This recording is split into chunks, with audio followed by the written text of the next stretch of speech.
And there's that kind of that narrative around that 2-year span of like, where do this Rockets team rank amongst the greatest teams to never win one? Where I think it's a little bit ridiculous, but I hate those stats. I don't really like those kind of arguments. I don't Ryan, know, where do you just stand on those arguments? The greatest team never to win. It's just one? like, I don't. Well, the what are we greatest team doing? to never win one would be the Warriors the year before this stuff. So 2 years before in 16. Right. 73-win team. You know, look, what LeBron and Kyrie did was off the charts. Games 5, 6, and 7. And Curry stunk down the stretch. They couldn't score. There's some injury excuses if you want to get to it, whatever. The Cavs have a million injury excuses for 15-2. So we could go in circles all day with this shit. But the idea that anybody is better than that 16 Warriors team that won 73 games that lost, you know, it's kind of like that Pats team. 18-1 whenever, giant loss. Whenever I see like the top 10 greatest teams of all time in the NFL, I'm like, just put them 6 for Christ's sakes.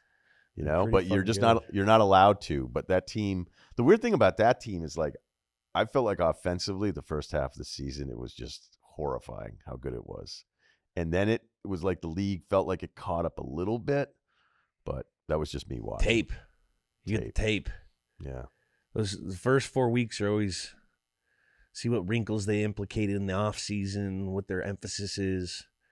Right, because if you had played the Giants like, they were shitty at the beginning of that year. Those Giants teams were always like it was a Coughlin team. So those teams are like, we're not trying to be our best right now.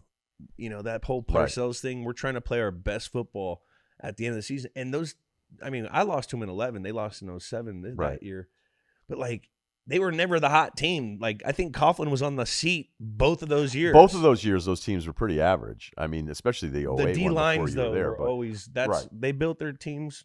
You know, I always hear with the NFL, it's like, hey, there's like 3 seasons in the season. There was a stretch during this Warriors season where if they had played in the finals, like say, you know, this is stupid, but in December, like they would have won the NBA finals in 3 games. They wouldn't even have played game 4 against anybody. But it's just, and look, even the way that final series started in 16 against Cleveland, I was like, this thing's a wrap.